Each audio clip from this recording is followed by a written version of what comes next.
G'day guys, we're here to talk about the new Rocky Element A10. In this video, I'm going to show you how to get the most out of it, how to set all the suspension, the controls, brake levers, seat height, fore, aft, all of that. We'll do another video on how to actually assemble the bike once you do receive it, but in this video, it's purely how to get the most out of it. So the first thing that we're going to set up is the suspension. So for this, we'll need a suspension pump, and I'm going to show you and go through exactly all the numbers and everything like that we need to pay attention to. So here we go. So on the front fork, what we need to do is on this particular platform, we've got 130 mil of travel on the front. Now, what we recommend either 15% or 20% sag on the front fork.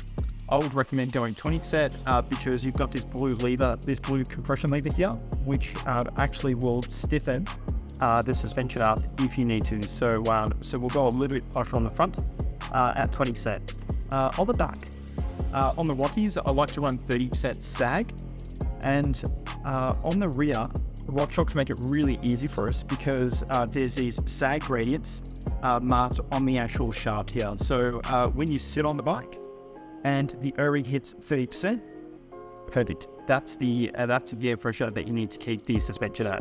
So this is the process I would perform in setting the suspension up on this bike. First, we get a zip tie. So the RockShox duty here doesn't have any sag gradients to tell us how much compression there is under sag. So we attach a zip tie to the fork. Slide the zip tie all the way down. Make sure that the compression is fully open, so it's in softest mode. And while you're there, move the O-ring all the way to the top of the shaft. Then what we do is we sit on the bike and we measure the sag. So we sit on the bike against the wall even is a lot easier. You do a full stand like this, awesome. And then we cycle the suspension a couple of times. We gently sit down and gently pop off the back. Next, get a tape measure, and we're going to measure from the bottom of that seal to the O-ring. The magic number here is 26 mil. Now, give us 20% sag. So here, luckily, we've got 25 mil of sag, which is close enough. On the back, we can see that the O-ring has actually gone beyond 40% sagged. So that is too little pressure, so we need to increase the pressure. This is where you get the suspension pump and add pressure in. So at the moment, we've got 130 psi in there. And the pressure itself doesn't actually matter, it's whatever pressure we need to attain 30% sag. So that's that now, 200 psi.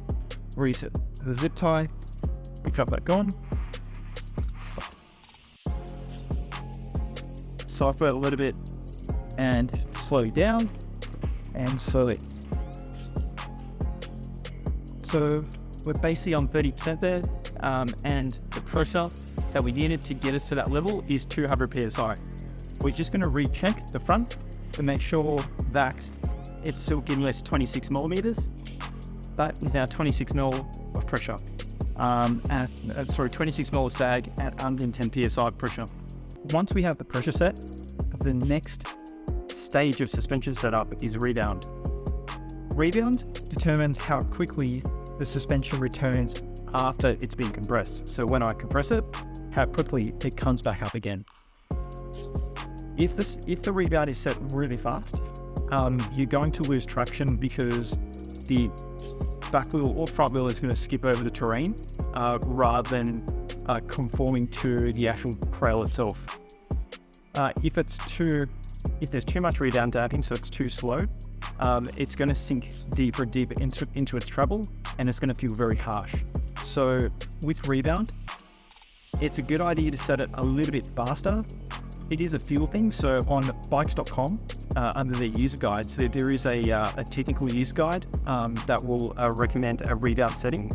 We'll actually put that up on our website as well against this product. So when you click on it, it'll be there as a PDF for you to have a look at. But I'm just going to go off feel and experience for now. So the best way to set rebound, I find, is on the rear particularly. What we're going to do is turn the dial here all the way in the direction of the turtle. Now, when we do that, and I'll push down, see how slowly the suspension actually rebounds back out? That's not usable. The rabbit on the other end, same sort of thing. So it's going to be really, really fast to get not very usable. So we're going to start from the turtle, and we're going to go 5 clicks. That will put us in the middle of the rebound rate. So 1, 2, 3, 4, 5. Let's have a quick feel. That feels pretty good. It can be a little bit slower. If a lot of the trails that you're riding are smoother and more flowy, I would recommend keeping the rebound in a slower setting. That way the suspension rebounds back in a calmer fashion, so it's not going to buck you off jumps or drops or anything like that. On another note, if you are trying out a new jump or a new drop off for the first time, it's always good idea just to slow the rebound down by a click. So turn it in the turtle by click, and that will just ensure on landing that the bike's a lot more composed. Now the front. The front is the front rebound is down here. At the moment, this has been turned all the way in the turtle direction, so again, not correct.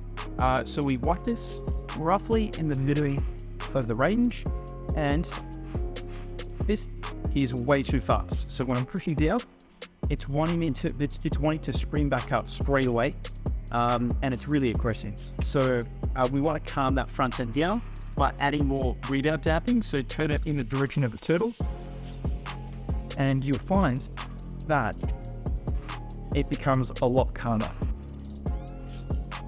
Okay, nice. So it feels fast. So it's going to cope with those successive impacts from tree roots for rocks, but it doesn't feel like springy and undamped. That's what we want. Okay, next we're gonna actually set up our controls, our shift levers and our brake levers. So here we want you gripping onto the handlebar with the full length of that grip without being encumbered by a brake lever or Q shifter. So when you receive the bike, most likely everything will be moved towards the grip, just with a 4mm Allen key and a 5mm Allen key. Shift the gear shifter and the brake lever inwards to give you as much space when you're holding onto that grip as possible.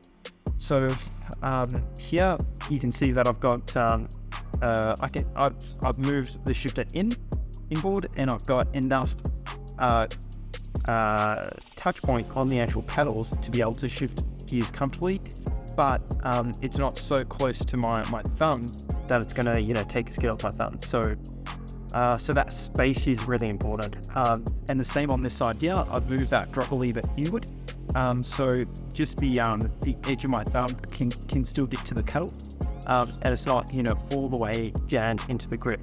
Same with that brake lever too. So when your hands are on the grip,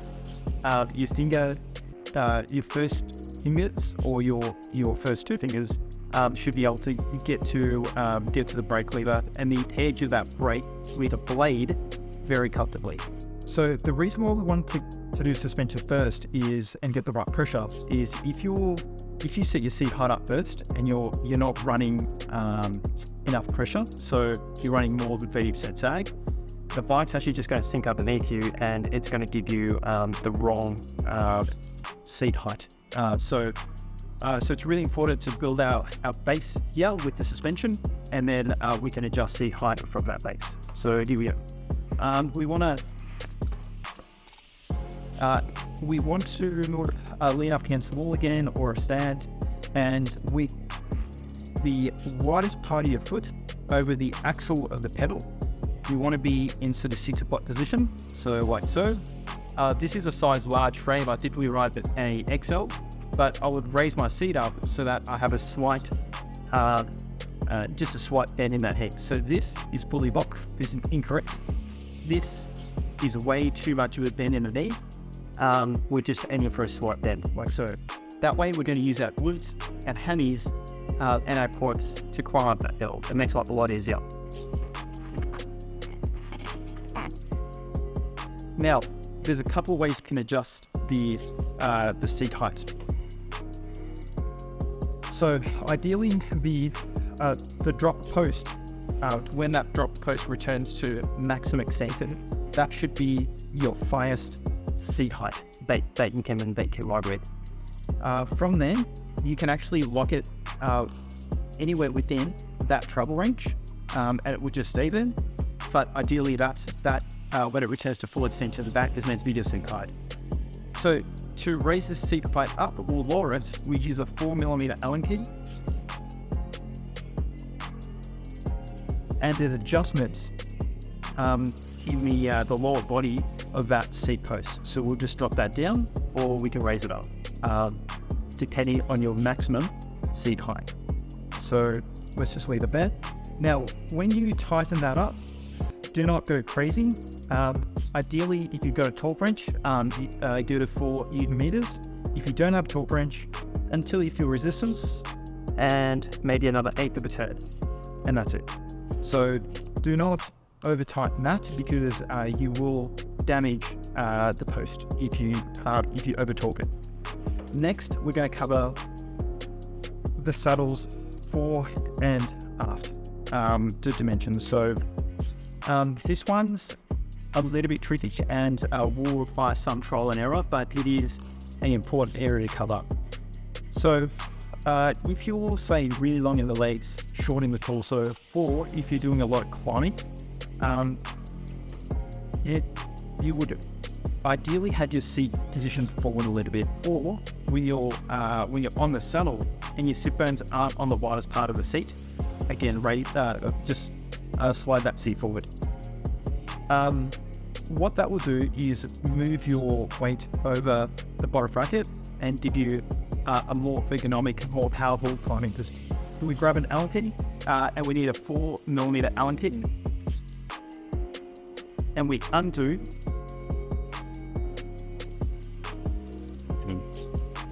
the 2 bolts holding the saddle in place. Now, while I'm here, it's also good to take note of the saddle's angle. So whether it's pointing up or down. Again, if you're doing a lot of climbing, or if you've got long legs, you want the saddle pointing down just a little bit. So a couple of degrees max. What that will do is at the top of the pedal stroke, it'll open up your hip angle and make climbing a lot easier. Very few people in the past have preferred a positive seat angle. It depends on hip flexibility and that sort of thing, so different topic, but essentially if you're getting any lower back pain, it's generally because the seat's too far back or it's pointing under there. So forward and down just a little bit is going to really help that hip and lower back area. So once you find the position on this saddle, then go ahead and tighten it. If you do want to drop that nose down a bit, you tighten the front bolts, and that's going to drag the nose down. And if you want it even further down, you loosen the Reebok and then tighten the front bolts, and that's how we adjust the angle on that saddle. Okay, we're almost done with the setup. It's just some last sort of small areas to cover. Your brakes obviously are brand new, so don't go screaming down the trail expecting the brakes to be working perfectly within the first couple of minutes. Disc brakes, whether it be road or mountain, need time to bed in. So find a hill, climb to the top of the hill, ride down the hill, and as you're riding down the hill, pull your brake levers in about halfway and drag all the brakes. And do that about half a dozen times, 10 times, and you'll find that a braking track will start to appear on the outer edge of your rotor. That means it's starting to bed in. So do that before you hit the trails, and you'll find that braking performance is a lot better that way. So you just be careful and do that bedding in process. Avoid getting any oil or lubricant on discs as well. It's really hard to get off once it's on there. Then we've got the clutch, which is this guy here. So when the clutch is disengaged, there's a lot of chain movement, right? But ideally, when you get the bike, make sure the clutch is engaged, and that will minimize chain movement and stop the chain from derailing as well. If you need to take the rear wheel out, then we disengage the clutch. It makes it a lot easier. Lastly, and this is probably one of the great things about this bike, is the Ride-4 geometry chip. So with a 5mm Allen key, it's this bolt here that you are doing. And what Ride-4 does is it positions the lower shock mount, so this part of the shock, in 4 different positions, or within that square there. And what that does is it's essentially, think of it as a pivot point. It's either raising the bike up and steepening it. So if we pivot it forward, it's going to raise the bike up and it's going to steepen the head tube angle and the seat tube angle. So great for climbing, great for low speed control. However, the Element is such a great climber and so agile that you probably won't need to have it in the most efficient position, which is position number 4. At the moment, or when you receive the bike, it'll be set up in position number 3, neutral position. Position 2 is slightly more geared towards downhill. Position 1 is fully slack, so full downhill. And as you move it to position 1, you're essentially pivoting the bike back. So it's lowering the bike and it's making the head tube angle slacker and the seat tube angle slacker. What it's also doing is adjusting the suspension rate. So it's making the shock perform differently. So in position number 4, you want this really efficient climbing bike. So the rear shock suspension rate becomes a lot more linear. So it's easier to blow through the travel, but a linear rear shock makes it that back end hug the climbs a lot better. However, again, the Rockies deliver such great traction that you probably don't need to put it in that position. So position number 2, for example, or position number 1 will make the rear shock more progressive. The bigger the force it encounters, the more resistance there will be to actually using full travel. So you get this really nice bottomless view. So as you become faster, as you become more confident on the trails that you're riding, you would ideally graduate from position 3 to position 2, position 2 to position 1. But this is not something you would adjust on the trail per se. It is something you would adjust at home, test it for a month, test it for a couple of months, and then try the other positions as you see fit. So let me just undo this and show you.